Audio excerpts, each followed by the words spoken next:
Hola, ¿qué tal? Muy buenas y bienvenidos a este nuevo vídeo en el cual vamos a ver las diferentes maneras que existen para poder entrar a PowerPoint.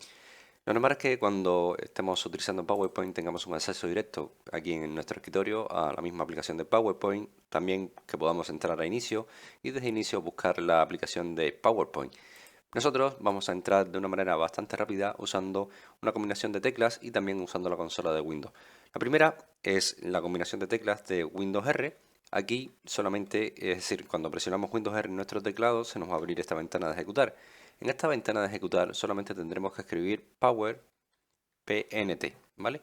Escribiendo Power PNT y dando sobre el botón de aceptar, directamente se te va a abrir la aplicación de PowerPoint. Si nosotros cerramos esto y queremos abrirlo desde la consola de Windows, entraremos directamente a nuestra consola y aquí solamente tendremos que escribir Start Power pnt.exe. Haremos un clic y esto nuevamente nos abrirá o nos llamará directamente a la aplicación de PowerPoint.